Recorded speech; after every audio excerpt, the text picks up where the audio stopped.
Bagunas, pinahirapan ng Indo, lakas ng kapalit ni Rivan. Philippine Beach Team, kinarne ang Korea. China, ang damot sa live. Pero pag yan, so kalimutan mag-subscribe, click yung notification bell para i-update kayo dito sa ating channel. Not so exciting Asian Games but our teams are doing pretty well. Yan ang statement na maaari nating may konekta sa kasalukuyang nagaganap na 2023 Hangzhou Asian Games. Real talk lang mga ka-V-heads, ito na atang Asian Games na di masyado hinahype at pinag-uusapan. Well, di naman kagulat-gulat yan dahil so far, hindi natin ramdam ang hosting ng pinakamaunlad na bansa sa Asia na China. Yes, maunlad man tingnan pero tila di natin ramdam ang hosting ng China sa Asian Games ngayon. Imagine, volleyball events, isa sa pinakamalaking sport sa mundo. Walang live stream man lang mula sa international media o kahit sa online. As in, zero. Walang ni isang live stream ang Asian Games mula sa China kung saan umaasa lamang ang mga fans tulad natin sa Pinas sa scoring update na lumalabas sa website nila.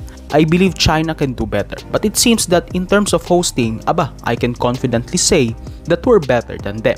Anyways, back to the main topic, mabigat na talo agad ang kinaharap ng ating Philippine men's volleyball team sa kanilang first ever game in Asian Games.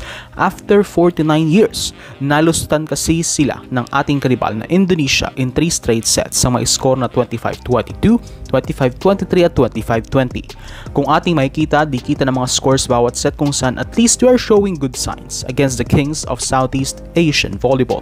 Binuhat ni Bazooka Brian Bagunas ang Pinas upang manatiling dikit sa Indonesia kung saan may tuturing itong revenge game ni Brian dahil last game at last time na katapat niya ang Indo ay medyo nabasa siya ng mga ito.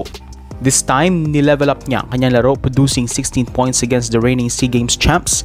Di naman ginamit bilang starter si Korean import Mark Espejo. That's why he was just limited producing with 8 points. 9 points naman ang binigay ni 2 times CV League best opposite hitter Steve Rotter.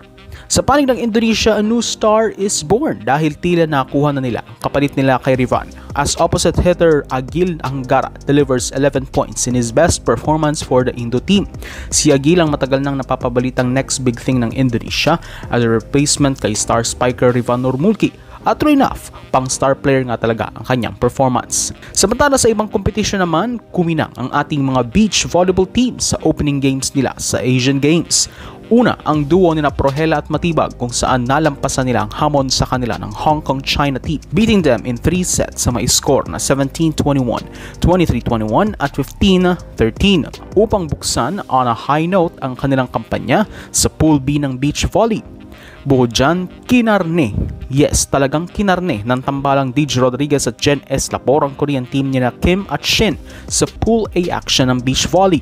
Winasak at pinadapa ng tambalang Rodriguez S. Lapor ang dalawang Koreans in 2 straight sets sa mga score na 21-11 at 21-6.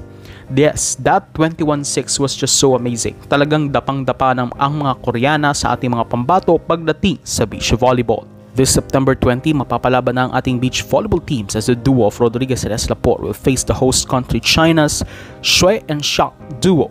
Kasama din ng tambalang Prohela at Matibag against Indonesia's Juliana at Ratnasari.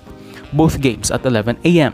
Ang duo naman ni Boy Trago at Garcia ay tatapatan na rin ng host teams mula China at 3 PM, samantalang second game ni Rodriguez at Estapor kontra sa Kazakhs duo ni Kabul Bekova at Ivanchenko. Sa indoor volleyball naman, must win na para sa Pinas ang ating laro kontra sa Afghanistan ngayong September 20 at 2:30 PM Philippine time. So throughout mga videos, thank you for supporting this channel. Please don't forget to subscribe, click the notification bell to update on my coming videos.